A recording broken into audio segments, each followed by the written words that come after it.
Chair of the Board, and this is a meeting of the Halifax Regional Water Commission Board for matters that are brought before it. Before we begin, Halifax Water would like to acknowledge that we are in Mi'kmaq, the ancestral and unceded territory of the Mi'kmaq people. This meeting is open to the public and is streaming live online via Halifax Water's YouTube page. The agenda and staff reports for this meeting are posted on the Halifax Water website, and hard copies of the agenda are available in the vestibule. Before we begin with the items on the agenda, I have some general information for the benefit of those attending the meeting. Gender-neutral washrooms are located out through the meeting room door, turn right through the vestibule door, and then turn left. Bathrooms are on the right-hand side. In the case of an emergency, the exit route is through the main door that you entered when you arrived.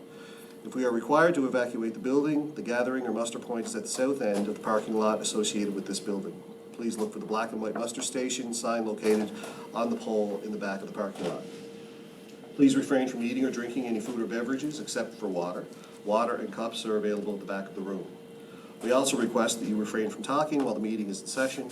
Also, please ensure your phones and other devices are set to silent or quiet mode. No recording devices are permitted. This meeting is streaming live online, and an archived version of the video, as well as information on how to request the permission to use the video, will be available on the Halifax Water website 1 hour after the conclusion of the meeting. This meeting is open to the public for observation purposes only. There will be no opportunity for any members of the public or media to engage with the members of the board during this meeting. Any member of the public who is disruptive to this meeting will be asked to stop. If the disruption persists, the person will be asked to leave and escorted out by the commissioner. I will now call this meeting to order and begin with the approval of the agenda. So moved. Second? We have a question? All in favor? Aye. Aye. So moved. All right, so ratification of in-camera motions. There were no in-camera motions. Was there? Yes, there was. Yes. Yes, there was. Would you like to repeat the motion, please, Colleen, that was done in-camera?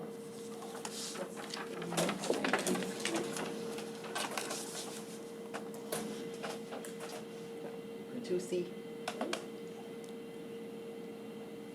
The Halifax Water, I so move that the Halifax Water Board approve the recommendation as outlined in the private and confidential report dated September 17th, 2019. Second. Ready for the question? All in favor? Aye. So moved. All right, nomination of committee representative. Heidi? Sure. So this is due to one of our commission members stepping down from the commission. We have a vacancy on the Environmental Health and Safety Committee of the board, and I would put it to the members here to make a motion to nominate someone.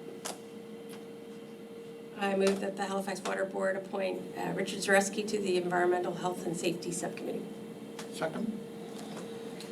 Ready for the question? All in favor? Aye. So moved. Welcome to the Environmental Health and Safety Committee. Thank you. My arm still hurts. Item 2, Regional Development Charge Update. Thank you.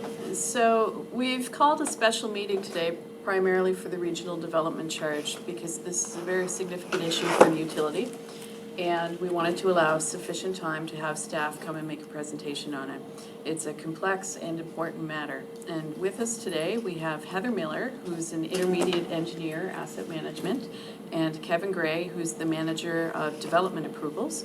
They're going to come up and do the presentation for the board. And the presentation is basically an executive summary of the materials that are in your board package.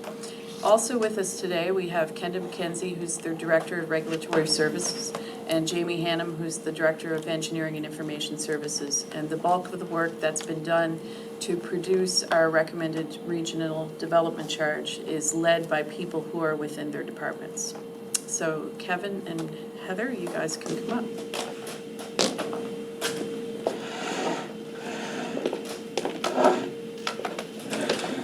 Good morning. Like Kathy said, my name is Heather Miller, and I'm a project manager in our asset management and long-term planning group, and I was the project manager for the Regional Development Charge project. This is going to give you a little bit of background on what the Regional Development Charge is. It allows us to fund infrastructure to enable growth. It proportions apportions charges to ensure equity and a cost causer pay. It's equity between developers, but also equity between the existing ratepayers and our future customers. So through the development of the regional development charge, we came up with a financial model that accounts for interest, debt financing, and calculates the base water and wastewater RDC rates. Every 5 years, we go through a review to make sure that it is current with costs, strategies, and technology.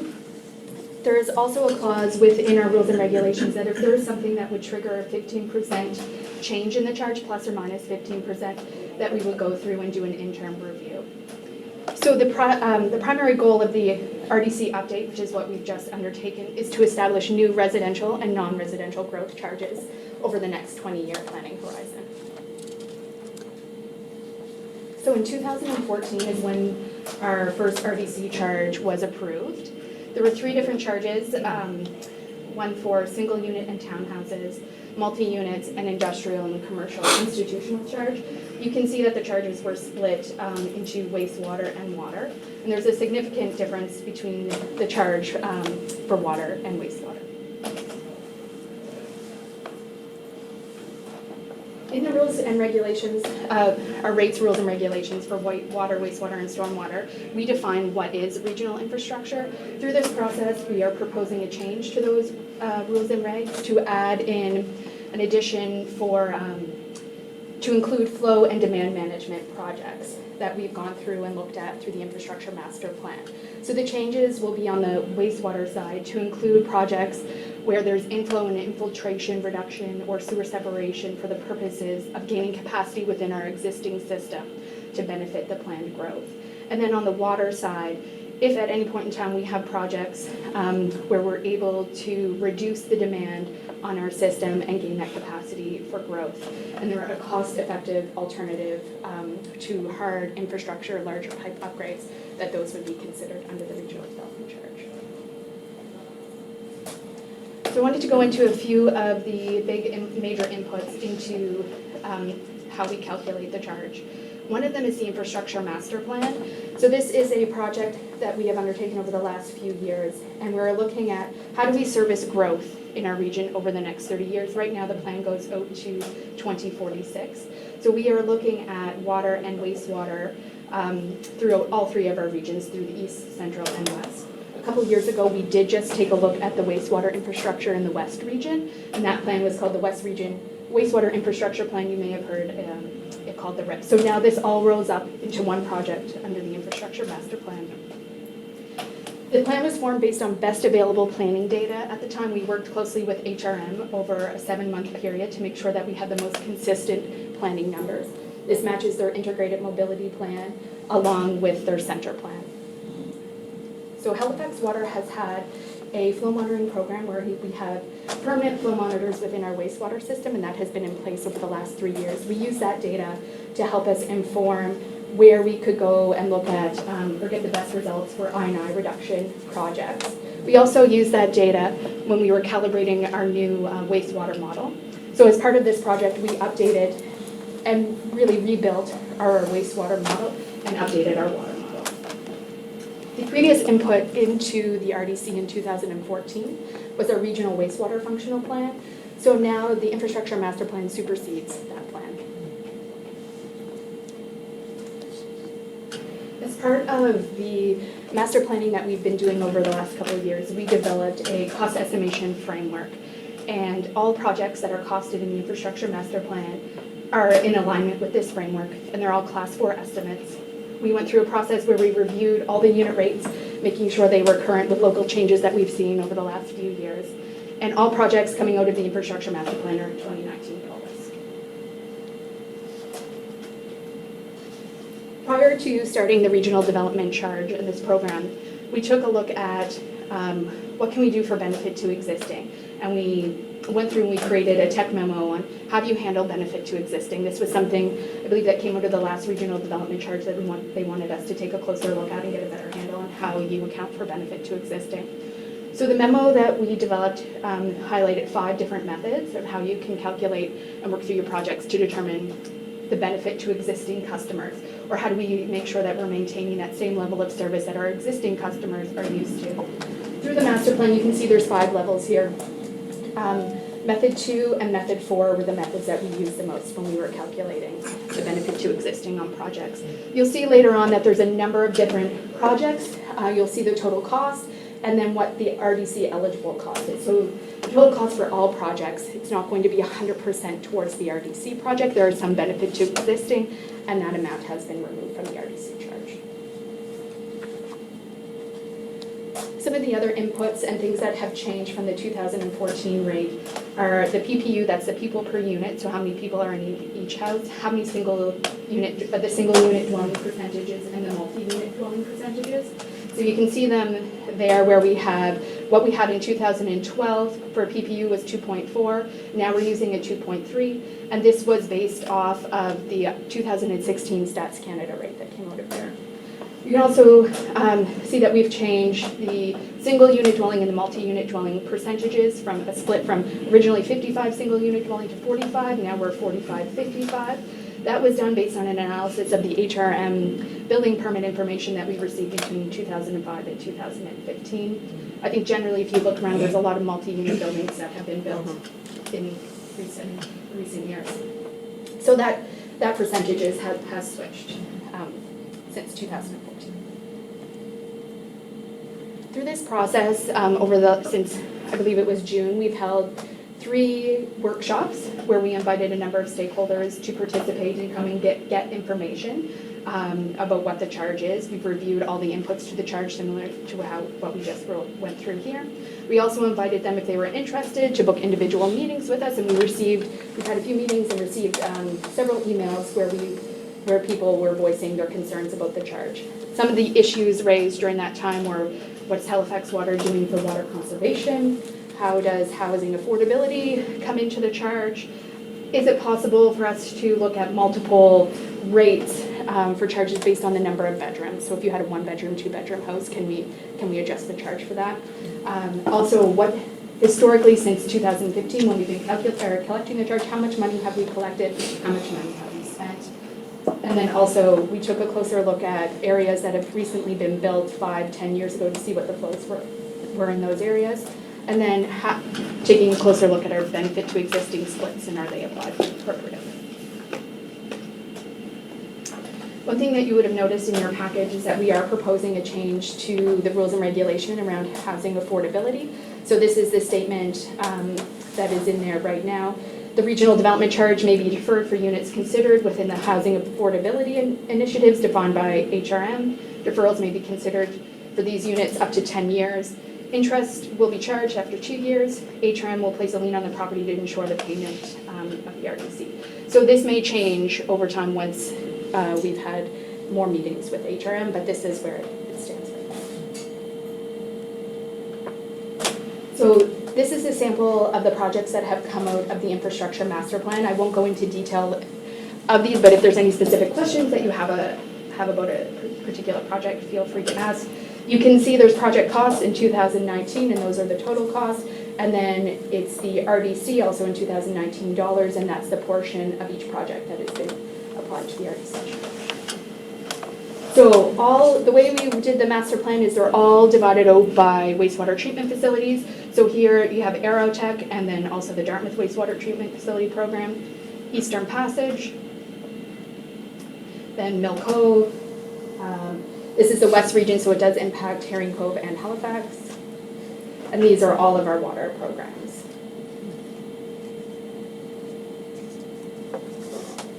I'll pass it on to Kevin too.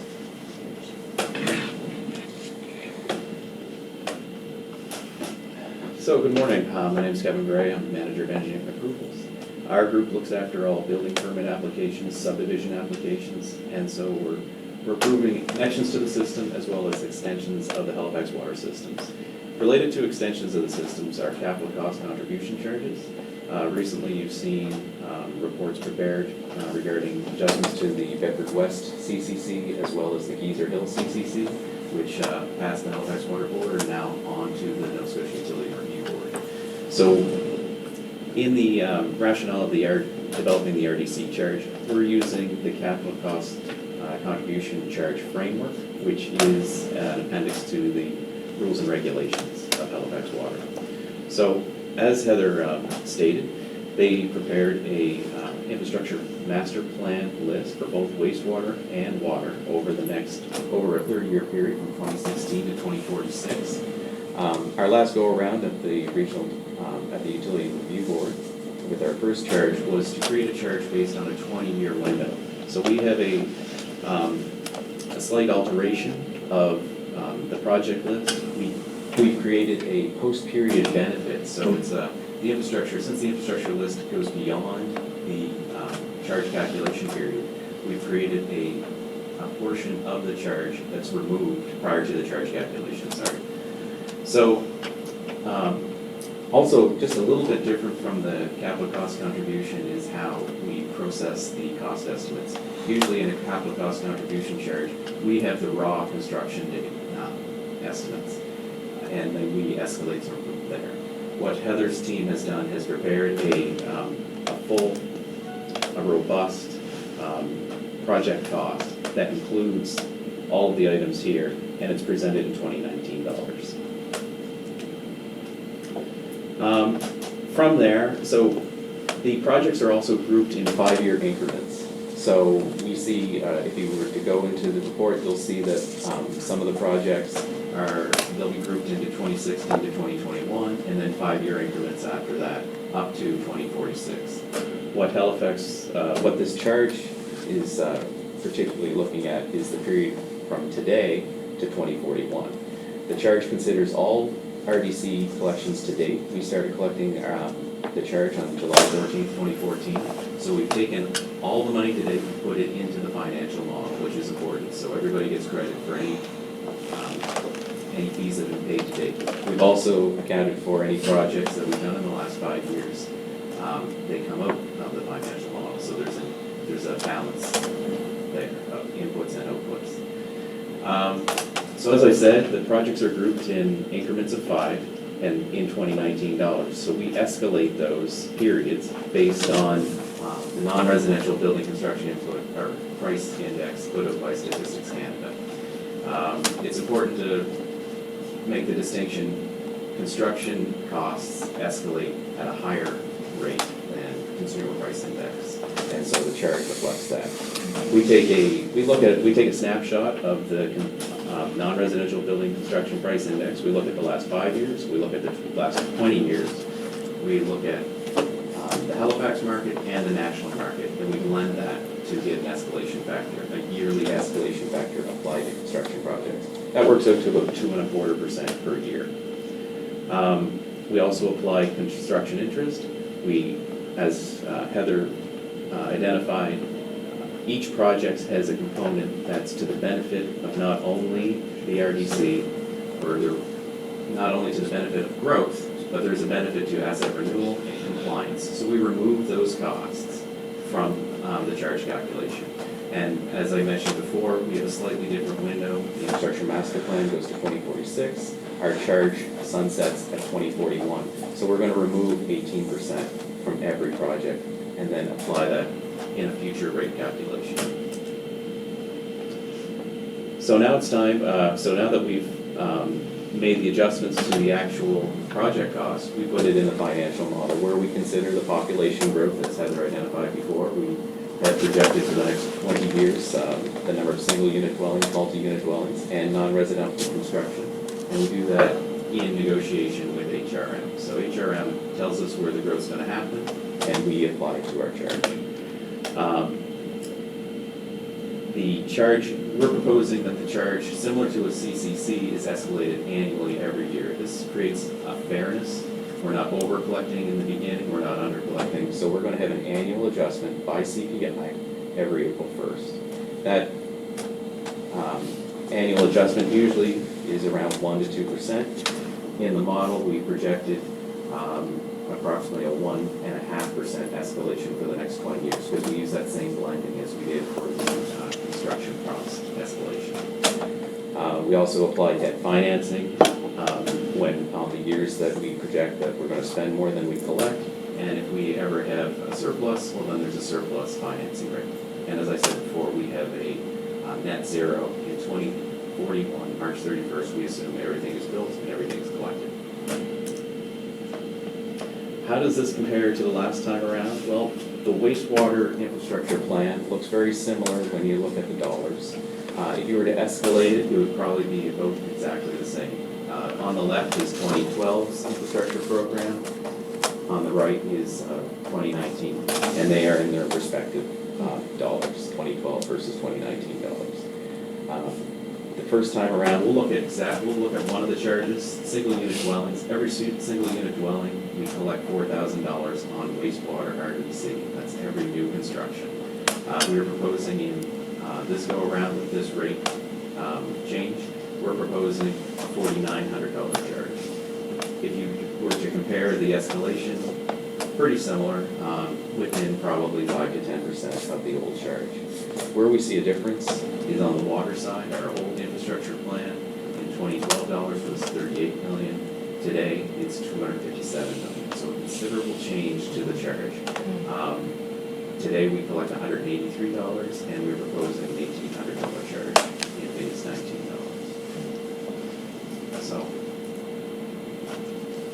that brings us to this meeting today. It's before you for approval. From here, we'll move on to pending approval. We'll move to the Nova Scotia Utility Review Board, where a date has been scheduled for a hearing in March 2020. There will have interveners further engagement with stakeholders. Richard, question? Yep. Thank you for the presentation, and really illustrative. Things are always, I call them dynamic equilibriums, where we keep building and adding and that kind of thing, and it's nice to try to forecast ahead. But some of the substantive complaints I've been getting from residents is the fact that in the district that I'm in the Beachville Lakeside Timberley section of it, there's been a lot of development on higher ground that has increased the flow across St. Margaret's Bay Road, for instance, as it flows into Governor's Lake. And the properties along Governor's Lake are now getting massive changes in terms of the flow after precipitation. Do we go back and take that into account and in our projections in looking at the flow rates as they go through properties? For instance, right now, if you look at the rainfall that we're expecting today, you would see certain parts of water coming off of higher property flowing across the road because of the construction that's gone on St. Margaret's Bay Road. It's actually increased everything, and it's flowing into the lower regions of those properties which are on Governor's Lake. Following? Yeah. So that area, I've been getting a lot of complaints about the fact that the flow-through is not being taken into account. And I worry with the additional development that we have the Brunello Estates and more development taking place there, that the residents are not getting, those that are within the existing infrastructure are not getting the benefits of our plans and the amelioration of that water flow through. Could you comment on that?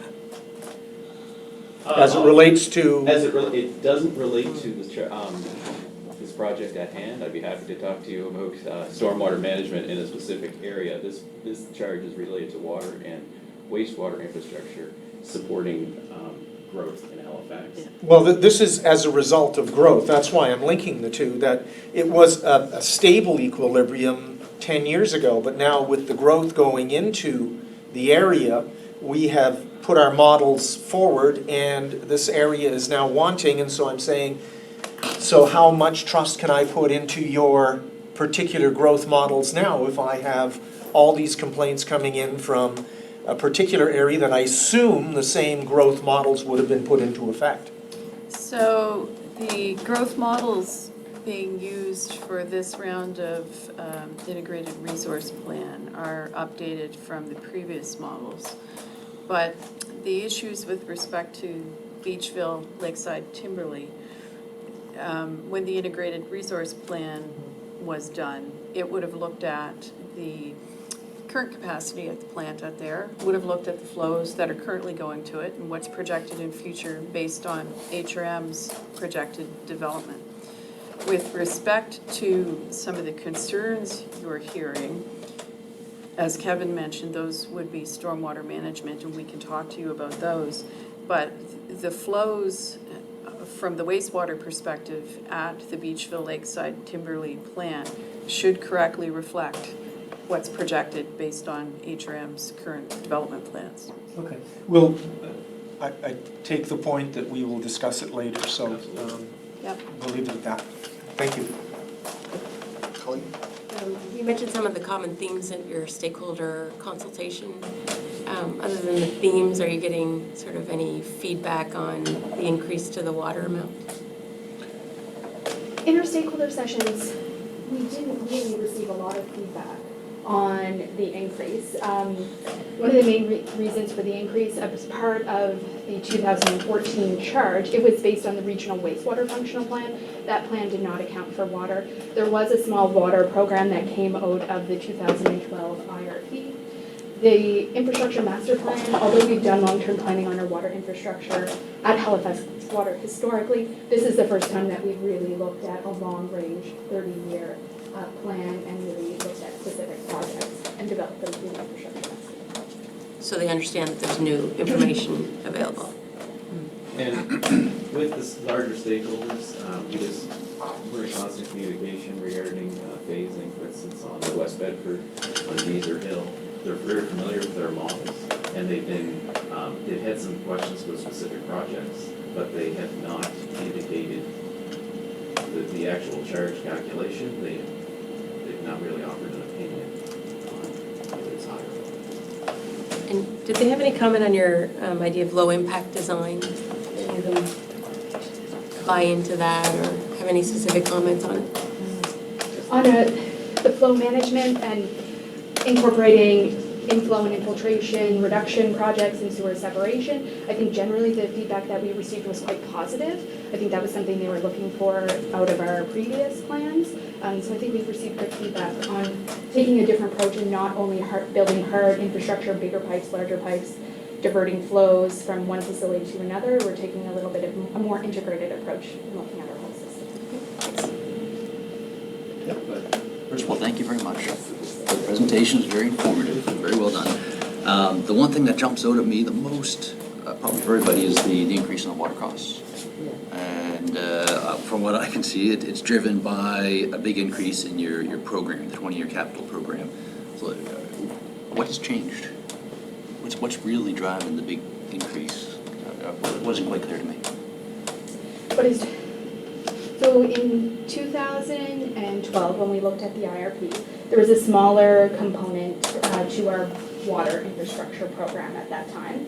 Through the infrastructure master plan, we updated our existing model that we use for our water system, and we took a look at what do we need in our system to accommodate growth, but then also there was system resiliency and also security of supply and how we move water through our system. So we had some opportunities for larger projects. The Bedford to Burnside connector was one of the larger projects. We are also taking a look at how do we get more flow out of Pockwalk, so that's the potential of twinning or putting in a new line from Pockwalk into our Halifax system. So those are some of the larger projects that wouldn't have been a part of our previous charge. Now, not all of those are allocated to growth. There is the benefit to existing component that we would have looked at those in close detail. I think both of those are kind of a flow ratio method 4 approach that we would have looked at. So we have a much more robust program this time than we did previously. So were we underfunded last time? I'm not sure I know. The projects weren't underfunded. We The- just said- I mean, It's the managed. projects. Yeah. Yeah. So we didn't anticipate some of these water projects back in 2014. They wouldn't have been reflected to the extent they are now in the integrated resource plan or the regional development charge. And there've been other changes on the water side with respect to programs and capital requirements also since 2012. One would be the introduction of the lead service line replacement program, a portion which is funded through capital. I guess how much of this is growth versus compliance? On water, Yeah. The specific split, the way that splits are done, we can say what the split is between benefit to existing or non-RDC eligible charge, I believe is the It's about 36. 36%. That includes asset renewal and compliance. Those drivers are within that 36%, sorry, 64%. Would include asset renewal and compliance. The 36 is a driver from growth. 6% gets rolled into the RDC. Yes. And then even part of the compliance and the benefit to existing. So within that 64% Yep. is benefit to existing customers, and that would include asset renewal and compliance related projects. And the post-net. Yeah, and For now, yeah. So, Thank you. Lisa? I guess to add to that, because the motion before us is to go to the Utility and Review Board. So I just wondered, in the Integrated Resource Plan, and as you're going forward with this charge, is the Utility and Review Board expecting you to come? Like, has this been a conversation that has been going on, is one question. And then since it is to 2046, I just wondered what criteria was used when you actually identified which year you were going to implement each of the projects? for the first question, the Utility and Review Board has a consultant that we work very closely with. So they've been a part of the infrastructure master plans and the development of the water and the wastewater programs. We do meet with them regularly. We have shared all the information on the infrastructure master plan with them. They were a part of the RDC consultation process, so they've participated in our stakeholder meetings. So their consultants that they've hired are aware of the charge and the increase in the charge, and we are working with them through any questions that they have. To add to that, the original decision that approved the regional development charge actually directed us to update it in 5-year increments. Technically, our 5 years to update would have been past July. So we're a few months delayed, but as Heather has indicated, we've been in full communication with the URB as one of our stakeholders working through this. Yes, so I was trying to get an understanding of how it would be received by the Utility and Review Board to go from 39 to 257 to your point. And then the criteria question as to I can speak to that perhaps, that would 2046 is way off. Yeah, the Utility and Review Board has already endorsed the principles that we use in terms of setting the regional development charge. And to the extent that they approve the regional development charge, but they also approve our rates for water and wastewater service. And these costs are either going to be in the regional development charge or they're going to be over in the rates for water and wastewater service. So to some extent, it's not a matter of the amount of the projects and what the amount of the increase is. They'll be looking at the allocation, the benefit to existing, and what's a fair allocation between the growth-related RDC and the rates for our existing customers for water and wastewater service. So the magnitude of the increase, as Kevin had stated earlier, on the wastewater side, which is the larger of the two numbers, if you simply applied inflation, where we're winding up at now looks pretty normal. It's only off by maybe 10 or 15% compared to an inflation-adjusted number. On the water side, it is significantly higher, but when you look at the nature of those projects and when they delve into them, we're fairly confident that the URB is going to be supportive of them, given that the URB consultants have been in the room when we're talking about them, and there's some projects there that significantly are going to increase the redundancy and security within our system. And, like I know, we've all sort of reflected on areas of concern in our respective districts. And of course, I was looking at one that has been an issue for 11 years, and even before I came with Beaver Crescent. And so I see that it's in 2026, so I think I would like to start preparing sort of some communications for the residents there, because as you know, it started off as a military kind of base and affordable housing. It became, so when it comes to large increments of charges like this, I would like to be more informed. Thank you. Lisa? So I guess this all sort of falls under the category of growth pays for growth. But I'm just wondering, these, the new rates that are before us here, how well do they align with the actual cost of providing the service? And are we still falling behind in that? So these rates reflect the cost of the infrastructure. The cost of providing the water and wastewater service itself are over in the regulated rates for service. Oh, yes, Yeah. yeah, but this does accurately reflect the cost of the infrastructure and, Growth paying for growth. yeah. I'll say that to the best of our knowledge, these costs reasonably reflect what's anticipated in terms of the infrastructure costs. That being said, I've never seen any filing we've made at the Nova Scotia Utility Review Board where the charges we filed are the charges that we received. It's a 6-month process where we'll be doing some additional quality control ourselves. There'll be interveners and expert witnesses hired by the Nova Scotia Utility and Review Board, engineers, accountants, and lawyers who'll be crawling through the numbers and the projects, asking questions. And I'm sure we'll find some areas where there'll be mutual agreement that, yeah, this should be adjusted or that should be moved. So it's very likely that, the charges won't be much different than where we're at now, but they won't be bang on to the penny. And we did stakeholder consultations back in June. Have we gone back to them with these numbers for their thoughts and? Yes, would you guys like to speak to that?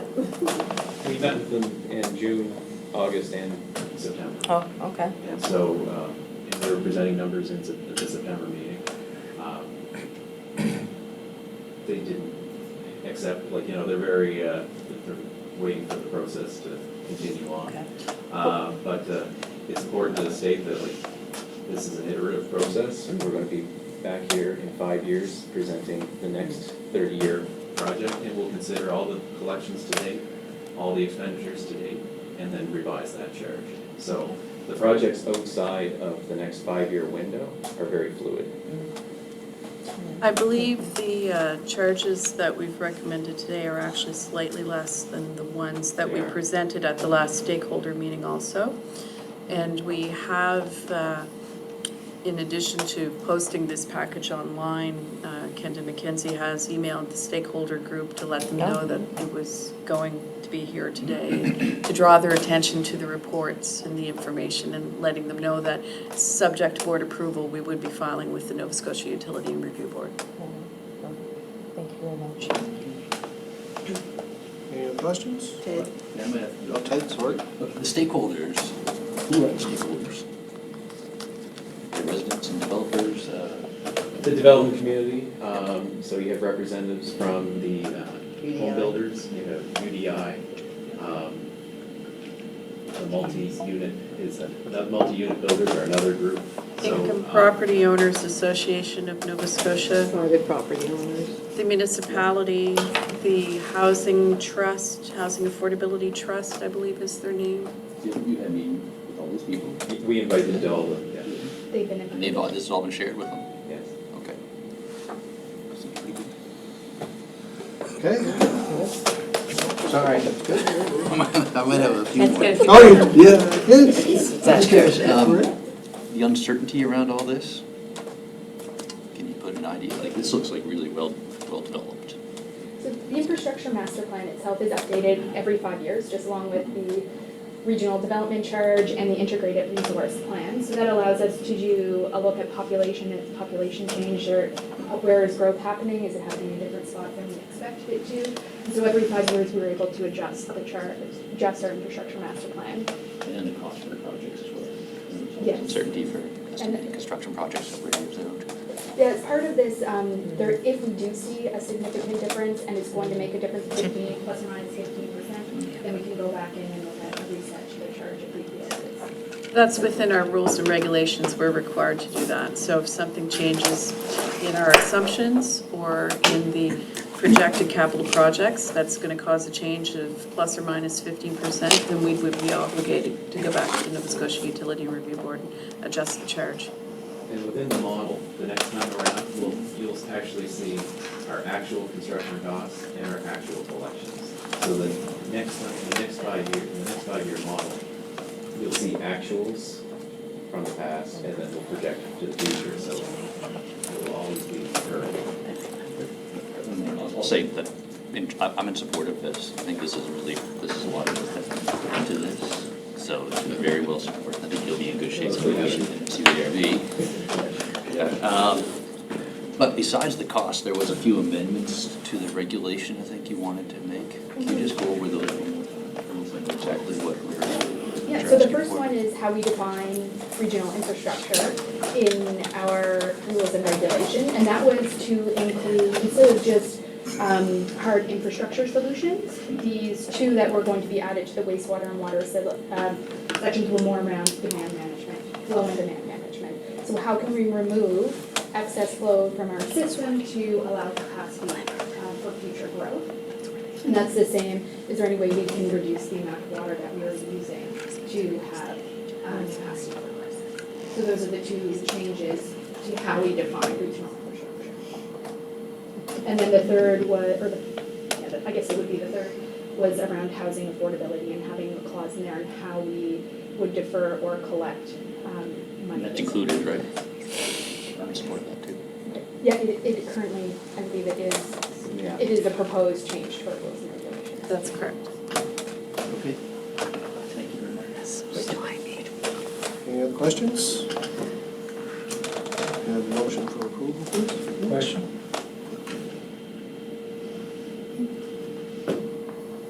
So moved. The motion is stated on the You agenda. have to read Yeah. it.